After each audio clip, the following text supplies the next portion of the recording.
Hey hi friends. So நிறைய பேர் என்கிட்ட இந்த ட்ராமாவை போட சொல்லி கேட்டுனே இருந்தீங்க. அதனால நானும் இப்போ அப்லோட் பண்ணுறேன். ட்ராமாவோட நேம் ஸ்டடி குரூப் அண்ட் இதோட ஒன்லைனர் என்ன அப்படின்னு கேட்டிங்கன்னா, நம்ம ஹீரோ வந்து ஒரு சாதாரண இன்னசென்ட் பாயாக இருக்கான். அவனுக்கு வந்து வெளி உலகமே அவ்வளோவா தெரியாது. எப்பயுமே வீடு விட்டால் ஸ்கூலு விட்டால் வீடு, அப்புறம் படிப்பு எக்ஸாம்ஸு இது மட்டும்தான், வேறு எதுவுமே அவனுக்கு தெரியாது. ஸோ இப்படி அம்பி மாதிரி அம்மாஞ்சியாக இருக்கக்கூடிய நம்ம ஹீரோ எப்படி ஆக்ரோஷமாக அன்னியன் மாதிரி மாறுறான் அப்படின்றது தான் காட்ட போகிறாங்க. ஸோ அப்படியே ஃப்ரெண்ட்ஷிப்பு, காமெடி, அப்புறம் ஸ்கூல் லைஃபு இது எல்லாமே ஒரு பக்கம் வந்துட்டு இருக்கும். அண்ட் கண்டிப்பாக உங்களுக்கு பிடிக்கும். ஸோ இப்போ தான் நம்ம சேனலுக்கு ஃபஸ்ட் டைம் வரீங்கன்னா மறக்காம சப்ஸ்கிரைப் பண்ணி பெல் ஐக்கான் ஆல்ல வச்சுக்கோங்க. அதே மாதிரி இன்ஸ்டாவிலையும் ஃபாலோ பண்ணலைன்னா ஃபாலோ பண்ணிக்கோங்க. அப்படியே வீடியோக்கு ஒரு லைக் பண்ணிங்கன்னா இன்னும் நிறைய பேருக்கு ரெக்கமெண்டேஷன் ஆகும். அதையும் கொஞ்சம் பார்த்து பண்ணிருங்க. ஸோ வாங்க இப்போ நம்ம இந்த ஸ்டோரிக்குள்ளே போயிடலாம். படத்தோடைய ஸ்டார்டிங் சீனில் பார்த்தீங்கன்னா அப்படியே ஒரு கிளாஸை தான் காட்டுறாங்க. ஸோ எல்லாருமே வந்து அப்படியே ஒரு மாதிரி தூங்கிட்டு இருக்கானுங்க. இது கிளாஸ் ரூமா இல்லைனா பெட்ரூமான்னு கூட தெரியல, அந்த அளவுக்கு எல்லாமே நல்லா தூங்கிட்டு இருக்கானுங்க. அப்போ அந்த டைமில் பார்த்தீங்கன்னா ஒரே ஒரு பையன் மட்டும் அப்படியே அந்த சார் நடத்தக்கூடிய பாடங்களை வந்து அழகாக நோட் பண்ணி எழுதிட்டு இருக்கான். யாரா தம்பி நீ இந்த அளவுக்கு படிப்பாளியா இருக்க அப்படின்னு சொல்லிட்டு கேமராவை அப்படியே முன்னாடி கொண்டு போய் காட்டுறாங்க. பார்த்தா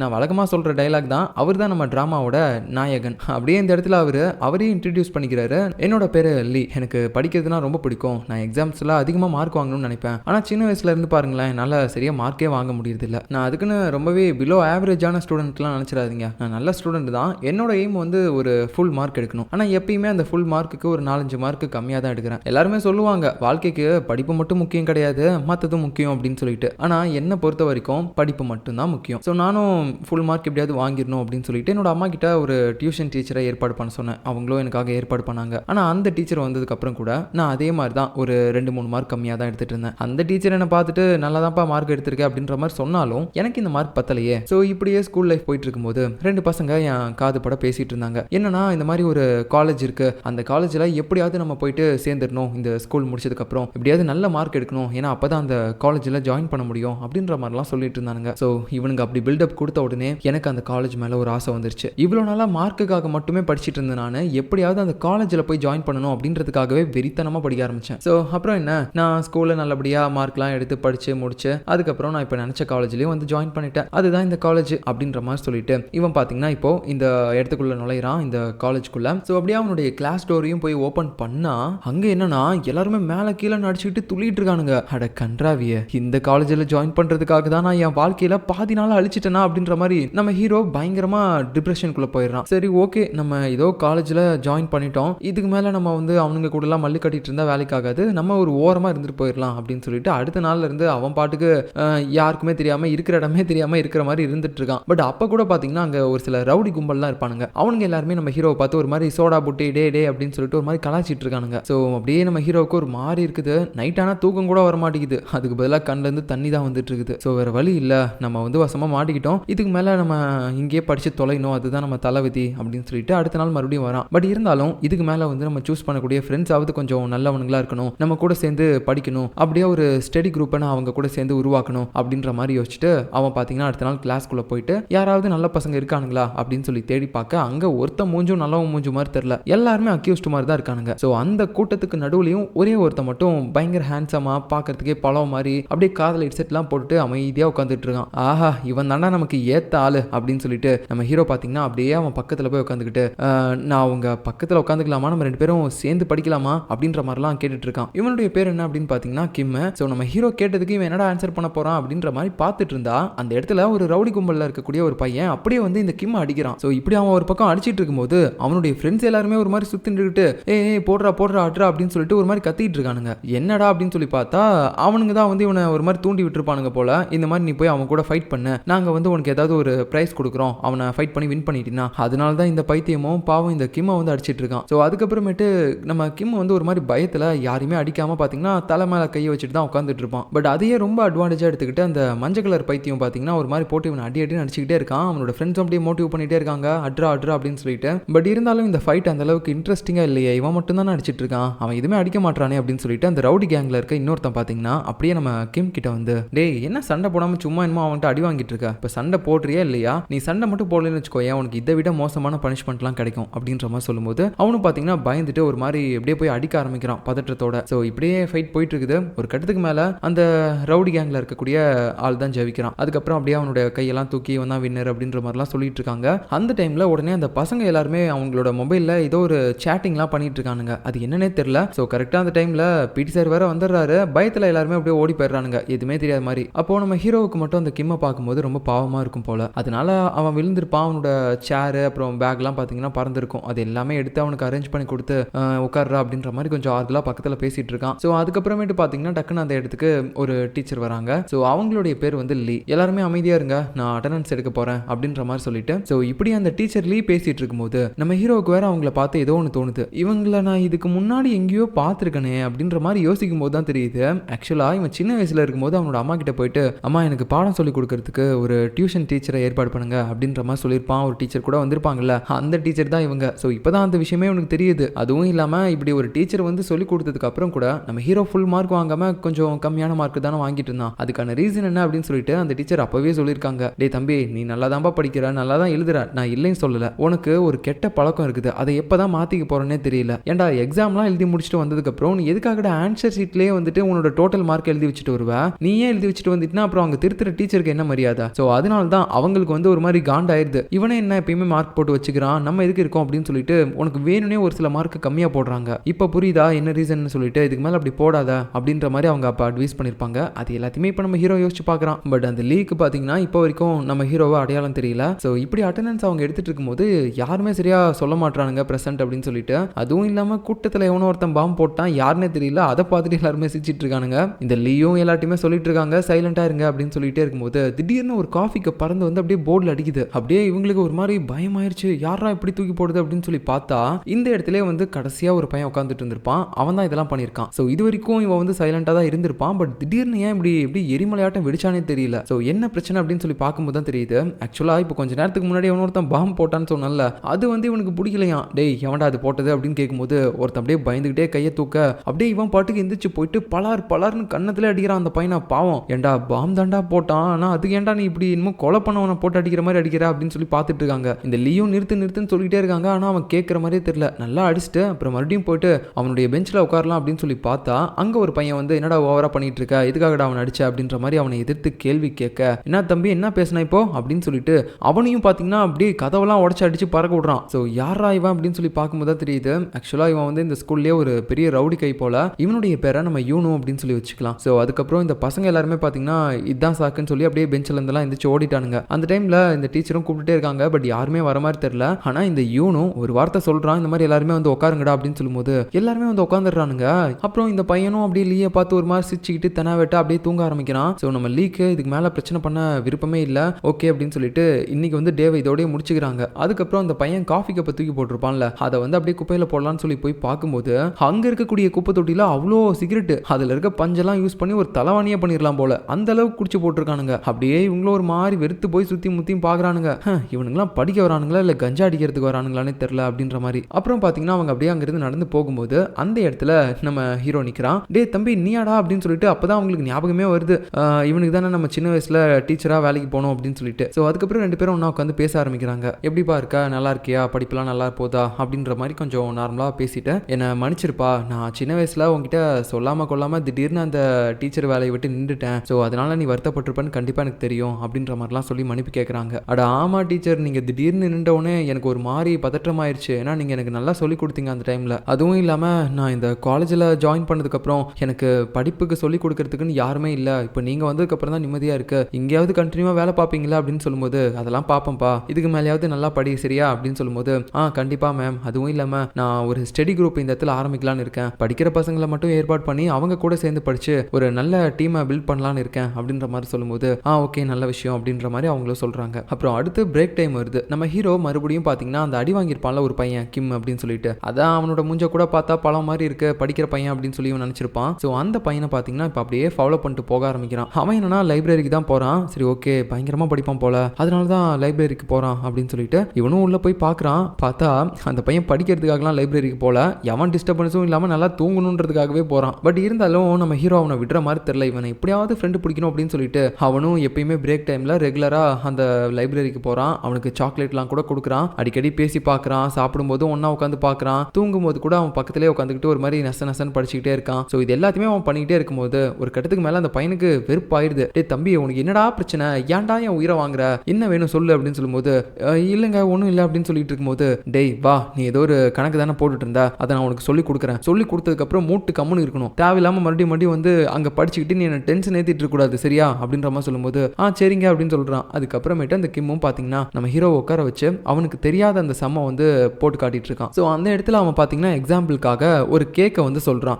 இந்த மாதிரி ஒரு 3 கேக் இருக்குடா, சரி ஒரு கேக் இருக்குடா, அதை வந்து 3 துண்டா போடலாம்ல, அப்படி போடும்போது ஈவனா வரும்ல. ஸோ அந்த 3 பீஸ் கேக்லயும் ஒரே மாதிரியான அளவு தானே இருக்கும், அந்த அளவு தான் இதோட ஆன்சரு அப்படின்ற மாதிரி அவன் கணக்குக்கு சும்மா எக்ஸாம்பிளுக்காக இந்த கேக்கை பத்தி சொல்லும்போது நம்ம ஹீரோ உடனே இல்லையே எப்படி 3 பீஸ்லயும் ஒரே மாதிரியான அளவு இருக்கும், அந்த கட் பண்ண கத்தியில கொஞ்சம் ஒட்டிட்டு இருக்கும்ல, அப்படி இருக்கும்போது ஒரு பீஸ்லயும் அளவு மாறும்ல அப்படின்ற மாதிரி ரொம்ப லாஜிக்கா இறங்கி பேசும்போது இவனுக்குனா ஒரு மாதிரி காண்டாயிருது. டேய் நீ என்ன லூசா இல்ல லூஸ் மாதிரி பேசுறியாடா அப்படின்ற மாதிரி ரொம்ப கோவத்தோட நம்ம ஹீரோ பார்த்து கேட்டுட்டு இருக்க. இந்த டைம்ல பாத்தீங்கன்னா நம்ம டீச்சர் லீ இருக்காங்கல்ல, அவங்க வந்துட்டு இந்த மாதிரி பசங்கலாம் ரொம்ப பேடா இருக்கானுங்க, அவனுக்கு பண்றதெல்லாம் சரியில்லை, நிறைய சிகரெட்லாம் வேற பிடிக்கிறானுங்க, அப்புறம் அது எல்லாத்தையுமே கொஞ்சம் கூட பயமே இல்லாம ஸ்கூல்ல இருக்கக்கூடிய குப்பை தொட்டிலே போட்டு வச்சிருக்கானுங்க, இவங்களுக்குலாம் டீச்சரை பார்த்து பயமே இல்லை போல அப்படின்ற மாதிரி எக்கச்சக்கமான கம்ப்ளைண்ட் அந்த பிரின்சிபல் கிட்ட சொல்றாங்க. சரி விடுமா, டீனேஜ் பசங்கன்னா கொஞ்சம் அப்படிதான் இருப்பாங்க, இதெல்லாம் நீ தான் கொஞ்சம் அனுசரிச்சு போகணும், இங்க பாரு நானே இத்தனை வருஷமா சிகரெட் பழக்கத்தை விட முடியாம கஷ்டப்பட்டு இருக்கேன், பாவம் அவனுங்க மட்டும் என்ன பண்ணுவானுங்க, விடு என்ஜாய் பண்ணிட்டோம் அப்படின்னு சொல்லிட்டு இவர் பாத்தீங்கன்னா ஒரு மாதிரி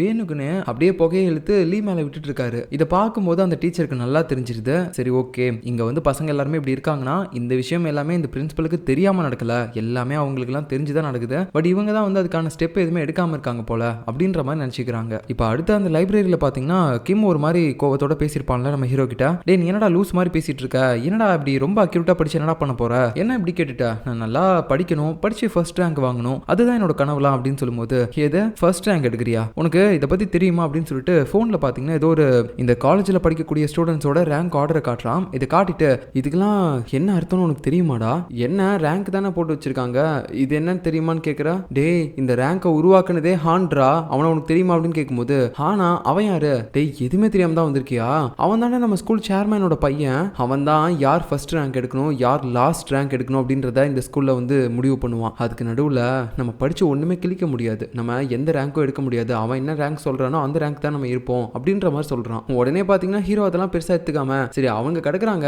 வா நம்ம 2 பேரும் ஒரு ஸ்டடி குரூப் ஆரம்பிக்கலாம், நம்ம 2 பேரும் ஒன்னா படிச்சு ஒன்னாவே முன்னேறலாம், ஏதாவது நம்மளை எதிர்த்தானுங்கன்னா சேர்ந்து போராடலாம் அப்படின்னு சொல்ல உடனே அவனும் ஏண்டா எல்லாமே இருக்கட்டும், ஆனா நான் படிக்கிற பையன் அப்படின்னு சொல்லி நீ ஃபர்ஸ்ட் எப்படா கண்டுபிடிச்ச, அது ஒன்றும் இல்லை என்ன மாதிரியே உனக்கும் அழகா ஒரு ஃபேஸ் கட் இருக்கு, அது மட்டும் இல்லாம உன்னோட கையெல்லாம் காப்பு காய்ச்சி போயிருக்கு, நிறைய எழுதுவ போல, அதை வச்சு தான் நான் கண்டுபிடிச்சேன் நீயும் என்ன மாதிரி ஒரு படிக்கிற பையன் அப்படின்னு சொல்லிட்டு அவனோட ரேங்க் ஷீட்லாம் வேற காட்டுறான். பட் அவன் பாத்தீங்கன்னா இங்க பாடுறா நான் படிக்கிற பையன்லாம் கிடையாது, சொன்னா புரிஞ்சுக்கோ, என்னால இவனுங்களை எதிர்த்துலாம் ஒன்றும் பண்ண முடியாது அப்படின்னு சொல்லிட்டு அந்த ரேங்க் ஷீட்டை பாத்தீங்கன்னா அங்கேயே கிழிச்சிட்டு போயிடுறான். நீ வந்து இதுக்கு மேல படிக்கிற விஷயத்துல வந்து என்ன கூப்பிடாத அப்படின்னு சொல்லிட்டு கட் பண்ண அடுத்த சீன்ல ஆடிட்டோரியத்துல பாத்தீங்கன்னா ஒரு பையனுக்கு ஒரு அவார்டு கொடுக்குறாங்க, ஃபர்ஸ்ட் ரேங்க் எடுத்திருக்கான் அப்படின்னு சொல்லிட்டு. ஸோ பிரின்சிபல் தான் கொடுக்குறாரு, அதை வாங்குற பையன் வேற யாரும் கிடையாது. இப்போ கொஞ்ச நேரத்துக்கு முன்னாடி நம்ம கிம் வந்து ரொம்ப பில்டப் பண்ணி நம்ம ஹீரோ கிட்ட ஒரு பையனை பத்தி பேசியிருப்பான்ல அந்த ஹான் அப்படின்னு சொல்லிட்டு, அவனே தான் இவன். ஆக்சுவலா இப்போ அந்த ஹான் வாங்கக்கூடிய அந்த அவார்டு நம்ம கிம்முக்கு தான் வரணும், பட் ஆனா அவனை தான் ஃபர்ஸ்ட் ரேங்க் எடுக்க விட மாட்டாங்கல்ல, ஏன்னா இந்த ரேங்க் சிஸ்டத்தையே வடிவமைச்சு வச்சிருக்கிறது இந்த ஹான் தான். ஸோ அப்படி இருக்கும்போது இவனால எப்படி வாங்க முடியும், ஸோ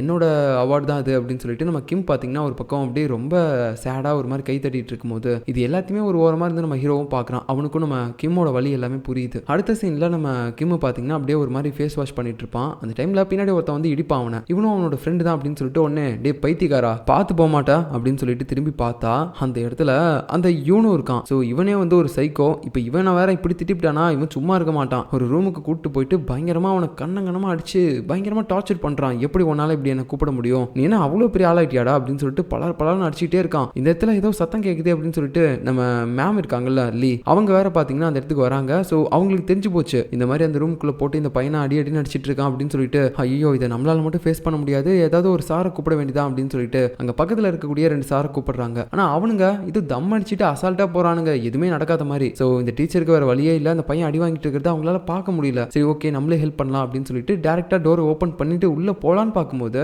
யாரோ ஒருத்தன் அப்படியே கையை பிடிக்கிறான். வேற யாரும் இல்லாது நம்ம ஹீரோ தான். இல்ல மேம் நீங்க போகாதீங்க, இதை வந்து நான் பாத்துக்கிறேன், ஏன்னா இவெல்லாம் ஒரு மாதிரி ரவுடி, ஸோ நீங்க போய் கை வச்சீங்கன்னா உங்களை ஏதாவது ஒன்று பண்ணிடுவான் அப்படின்னு சொல்லிட்டு இவன் உள்ள போறான். அங்க போய் பார்த்தா பாவம் நம்ம கிம்ம ரத்தம் வர அளவுக்கு பயங்கரமா அடிச்சிருக்கான். ஸோ கரெக்டா அந்த டைம்ல இந்த தீயணைக்கிற பொருள் இருக்கும்ல அதை அந்த இடம் முழுக்க அடிச்சு விட்டு நம்ம ஹீரோ பாத்தீங்கன்னா எப்படியோ அந்த யூனுவுக்கு தெரியாம கிம்ம காப்பாத்தி வெளியே கொண்டு வந்துட்டான். இதை அந்த லீயும் பார்த்துட்டு ஏன்னா பயங்கரமா வேலை பார்க்கறான் அப்படின்னு சொல்லிட்டு ஒரு மாதிரி ஆச்சரியப்படுறாங்க, இந்த அளவுக்கு பர்ஃபெக்டா வேகமா வேலையை பார்த்துட்டானே அப்படின்னு சொல்லிட்டு. அது மட்டும் இல்லாம நம்ம ஹீரோ பாத்தீங்கன்னா வெல்டிங் பண்ற மாஸ்கை போட்டு தான் போயிருப்பான், அவனுடைய ஃபேஸை வந்து அந்த யூனு பாத்திரக்கூடாது அப்படின்னு சொல்லிட்டு. ஸோ நம்ம கிம்ம வெளியே கொண்டு வந்ததுக்கு அப்புறம் டே நீ எதை பத்தியும் கவலைப்படாத, நான் உன்னை காப்பாத்துறேன் காப்பாத்திட்டேன், இதுக்கு மேல ஏதாவது அவன் பண்ணானா நான் பாத்துக்கிறேன் அப்படின்ற மாதிரி சொல்லிட்டு இருக்கும்போது இவன் தேங்க்ஸ் சொல்லுவான் அப்படின்னு சொல்லி பார்த்தா, டேய் எதுக்காக என்ன இப்ப காப்பாத்தி கொண்டு வந்தா, டேய் அவன் என்ன அடிச்சு சாவடிச்சிருவான்டா, இந்த விஷயம்லாம் தெரிஞ்சிச்சுன்னா நான் தான் ஏதோ ஏற்பாடு பண்ண நினைச்சுப்பான்டா, இல்ல இல்ல மறுபடியும் என்னால அவன்கிட்ட அடியெல்லாம் வாங்க முடியாதுப்பா, நான் மறுபடியும் அவன்கிட்ட போய் அடியே வாங்கிக்கிறேன், ஒரு அடியோட முடிச்சுட்டு போயிடுவான் அப்படின்னு சொல்லிட்டு இவன் மறுபடியும் அந்த யூனை தேடி போயிட்டு இருக்கான். அப்ப நடுவுலயே அந்த யூனும் வரான். ஸோ நம்ம கிம் சொல்ல வரதா அவன் கேட்க கூட ரெடியா இல்ல. அப்படியே பாத்தீங்கன்னா எட்டி வதச்சு, ஏண்டா இன்னும் ஆளெல்லாம் வச்சு தப்பிக்கிற போல, யார்டா அது, யார்டா அவனை காப்பாத்துந்து, அவனை பத்தி சொல்லு, இல்லைன்னா அவனை சாவடிச்சிருவேன்டா அப்படின்னு சொல்லிட்டே இருக்கும்போது நம்ம கிம்மும் இந்த இடத்துல ஹீரோவை மாட்டி விடக்கூடாது அப்படின்னு சொல்லிட்டு, இல்ல நான் அவன் ஃபேஸை பார்க்கல, சத்தியமா சொல்றேன் அவன் ஃபேஸை பார்க்கலன்ற மாதிரி சொல்லிட்டே இருப்பான். பட் இவன் போட்டு அடி அடி நடிச்சிட்டே இருக்கிறான். ஒரு கட்டத்துக்கு மேல ஒரு கட்டையை எடுத்து அவன் மண்டையிலே அடிக்க வரும்போது டக்குன்னு யாரோ ஒருத்தன் காலை வந்து விடுறான். அது வேற யாரும் இல்ல, நம்ம ஹீரோ தான். மறுபடியும் அந்த வெல்டிங் மாஸ்கை போட்டு வந்துட்டான். அப்படியே மாசா என்ட்ரி கொடுத்து அந்த கட்டையை உடைக்கும் போது தான் நம்ம ஹீரோக்குள்ள இருக்கக்கூடிய இன்னொரு கேரக்டரே நமக்கு தெரிய வருது. ஐ மீன் இவனுக்குள்ள இன்னொரு பலமான ஒரு கேரக்டர் இருக்கு அப்படின்னு நான் சொல்ல வரேன். ஸோ நீங்க எதுவும் இவனுக்கு 2 பர்சனாலிட்டி இருக்குது போல மனநோயாளின்ற மாதிரி நினைச்சுக்காதீங்க. அதாவது நம்ம ஹீரோக்கு பாத்தீங்கன்னா 2 பழக்கம் இருக்கு. ஒன்னு பயங்கரமா படிக்கிறது, இன்னொன்னு பயங்கரமா எக்ஸசைஸ் பண்றது. அவனோட உடம்ப எப்பயுமே ஃபிட்டா வச்சுக்கிறது அவனுக்கு ரொம்பவே பிடிக்கும் போல. ஸோ அந்த மாதிரி அவன் ரொம்பவே ஃபிட்டா அவனோட உடம்ப வச்சுக்கிட்டதுனால தான் இப்போ இந்த இடத்துல வந்து இப்படி சண்டை போட ஆரம்பிக்கிறான். அப்படியே அந்த கட்டையை உடைச்சது மட்டும் இல்லாம இவனையும் பாத்தீங்கன்னா ஒரே குத்து தான் அப்படியே படுக்க போட்டுறான் அந்த யூனுவை. ஸோ அதுக்கப்புறம் பாத்தீங்கன்னா நம்ம கிம்மியும் வந்து காப்பாத்தி எப்படியோ அவனை காப்பாத்திட்டேன், நீ இதை பத்தியும் கவலைப்படாத, நம்ம 2 பேரும் சேர்ந்தே எதிர்க்கலாம் அப்படின்ற மாதிரி நம்ம ஹீரோ பயங்கரமா மோட்டிவ் பண்றான் அந்த கிம்ம. பட் அவன் பாத்தீங்கன்னா இல்ல என்னால உன்னை நம்பிலாம் அவன் கூட இருக்க முடியாது, ஏன்னா இப்ப கூட எதிர்பார்க்காத நேரமா பார்த்தா நீ அவனை அடிச்ச, அவனை உன்னால கம்ப்ளீட்டா எதிர்க்க முடியும் அப்படின்னு சொல்லி என்னால நம்ப முடியாது. அது மட்டும் இல்லாம நீ ஏன் வந்து உன் ஃபேஸை மறைச்சிட்டு தான் வந்து எதிர்த்துட்டு இருக்க, உன்னை நம்பிலாம் அவங்கள என்னால் பகிச்சிக்க முடியாது, அதுவும் இல்லாம தயவு செஞ்சு இதுக்கு மேல எனக்கு ஹெல்ப் பண்ணாத, உன்னாலதான் எனக்கு இன்னும் நிறைய பிரச்சனை வந்துடும் போல அப்படின்னு சொல்லிட்டு பயந்துகிட்டே அவன் அங்கிருந்து போயிடுறான். ஸோ அதுக்கப்புறம் நம்ம ஹீரோவும் என்ன இவன் இப்படி பேசிட்டான் அப்படின்னு சொல்லிட்டு ஒரு மாதிரி சேடா அங்கிருந்து போக, இப்போ கட் பண்ண அடுத்த சீன்ல கிம்ம காட்டுறாங்க. அவன் வீட்டுக்கு போனதுக்கு அப்புறம் பாத்தீங்கன்னா சாப்பிட்டுட்டு இருப்பான். அவனுடைய அப்பா வந்து பயங்கரமான குடிகாரரு, எப்பயுமே குடிச்சுக்கிட்டே இருப்பாரு. அது மட்டும் இல்லாம அடிக்கடி இவனை வந்து ஸ்கூலுக்கு போகாத, வேலை பண்ணு அப்படின்ற மாதிரி சொல்லி அவனை தொல்லை பண்ணிட்டு இருப்பாரு. பட் அவனுக்கு ஒரு மாதிரி கோவம் வந்துடுது, நம்மளோட அப்பா வந்து அடிக்கடி இப்படி குடிச்சிட்டே இருக்காரு, நம்ம மேல அக்கறையே இல்லாம இருக்காரு அப்படின்னு சொல்லிட்டு கொஞ்சம் கோவத்துல வாய் ஓவராவே பேசிடுறான். தேவையில்லாமலாம் பேசாதீங்கப்பா, நீங்க உங்க வேலையை மட்டும் பாருங்க அப்படின்ற மாதிரி சொல்லும்போது அவருக்கு கோவம் வந்துடுது, என்னடா அப்பாவே எதிர்த்து பேசுற அப்படின்னு சொல்லிட்டு டக்குன்னு பாட்டில் எடுத்து அடிக்க விட்டுறாரு. அவன் அதுல இருந்து எப்படியோ தப்பிச்சிடறான். பட் இருந்தாலும் ஒரு மாதிரி கொஞ்சம் மனசை உடைஞ்சிருது, என்ன இவர் இப்படி இருக்காரு அப்படின்னு சொல்லிட்டு அப்படியே கொஞ்சம் வெளியே வந்து உட்காந்துட்டு இருப்பான். அது மட்டும் இல்லாம இவனுடைய அப்பா பாத்தீங்கன்னா இவனோட புக்ஸ் எல்லாத்தையுமே வந்துட்டு ஒரு மாதிரி எடைக்கு போட்டிருப்பாரு போல, அதை வந்து ஒரு ஓரமா வச்சிருக்காங்க கட்டி மூட்டை கட்டி. இதை அவன் அப்படியே வெளியில உட்காந்து ஒரு மாதிரி பார்த்துட்டு இருக்கான், என்னோட லைஃப்ல எதுவுமே எனக்கு நிலையா இல்லையே அப்படின்ட்டு. இன்னொரு பக்கம் என்னன்னா நம்ம ஹீரோவை காட்டுறாங்க.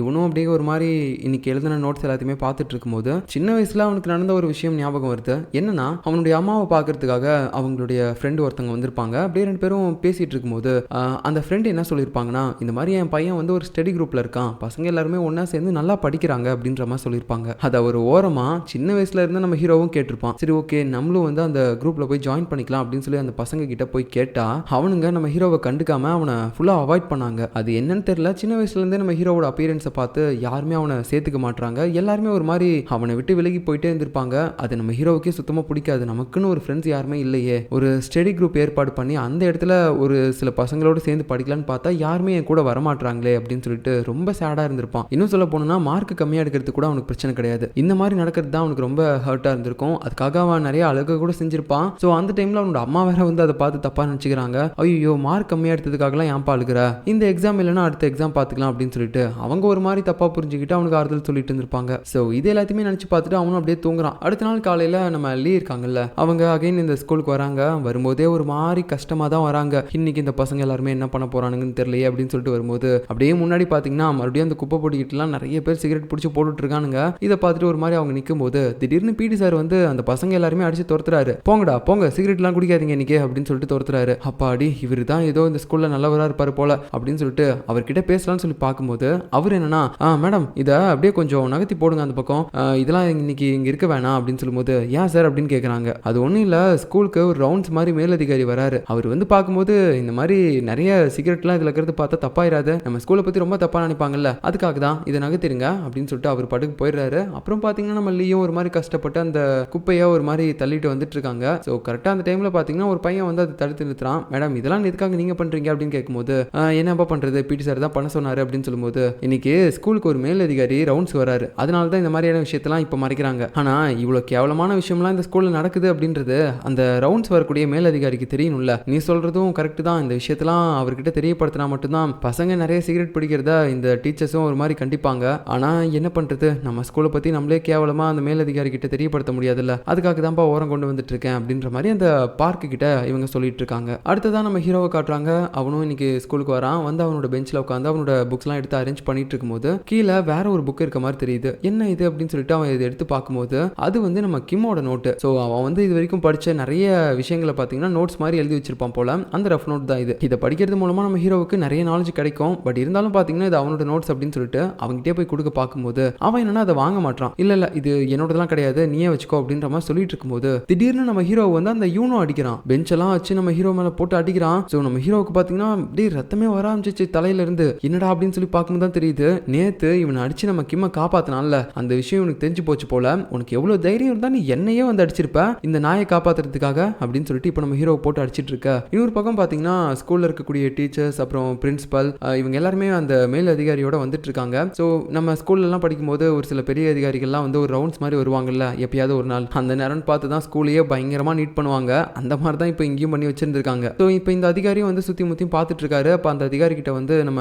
பிரின்சிபல் சொல்லிட்டு இருக்காங்க, சார் நீங்கள் நல்லா பார்த்தீங்களா, ஸ்கூல்லாம் நல்லா நீட்டாக தானே இருக்கு. ஸோ அதனால முடிஞ்ச அளவுக்கு கவர்மெண்ட் கிட்ட கொஞ்சம் கேட்டு பாருங்க சார், எங்கள் காலேஜுக்கு நிறைய காசு கொடுக்கறதுக்காக. ஏன்னா காசு கிடைச்சாதான் இன்னும் எங்கள் காலேஜை டெவலப் பண்ண முடியும் அப்படின்னு சொல்லும்போது கேட்டு பார்க்குறேன் அப்படின்ற மாதிரி சொல்லிட்டு இவர் நடந்துட்டு இருக்கும்போது திடீர்னு பார்த்தீங்கன்னா அந்த இடத்துல அந்த சிகரெட் குப்பெல்லாம் இருந்துச்சுல்ல, அதை வந்து நம்ம ஹீரோயினை தள்ள முடியாமல் தள்ளிட்டு ஒரு மாதிரி போயிட்டு இருக்கா. ஸோ இதை வந்து இவரும் பார்த்துடுறாரு அந்த மேல் அதிகாரியும். ஐயோ போய் தடுத்து நிறுத்துறா அப்படின்ற மாதிரி நம்ம பிரின்சிபல் பார்த்தீங்கன்னா உடனே பிடி சாருக்கு ஆர்டர் கொடுக்க அவர் பார்த்தீங்கன்னா உடனடியாக அதை தூக்கிட்டு ஓடி போயிடுறாரு. ஸோ அதில் என்ன இருக்குது அப்படின்னு சொல்லிட்டு அந்த மேல் அதிகாரியும் பார்க்கணும்னு நினைக்கிறாரு. ஆனால் அதெல்லாம் அப்படியே கேட்காத மாதிரியே நம்ம பிடி சார் அங்கிருந்து அதை தூக்கிட்டு ஓடி போயிடுறாரு. இதெல்லாம் பார்த்தாருன்னா நம்ம ஸ்கூலில் இருக்கக்கூடிய பசங்களை பற்றி இவர் என்ன நினைப்பாரு அப்படின்ட்டு. ஸோ அந்த டைமில் பார்த்தீங்கன்னா நம்ம லீயை பார்த்துட்டு இந்த மேல் அதிகாரி, ஏமா உன்னை இதுக்கு முன்னாடி எங்கேயோ பார்த்த மாதிரி இருக்குதுமா, நான் பார்த்துருக்கேன்னா என்ன அப்படின்னு கேட்கும்போது இல்லை சார் நானே உங்களை ஃபர்ஸ்ட் டைம் இப்போ தான் பார்க்குறேன் அப்படின்ற மாதிரி அவங்க சொல்லிட்டு இருக்காங்க.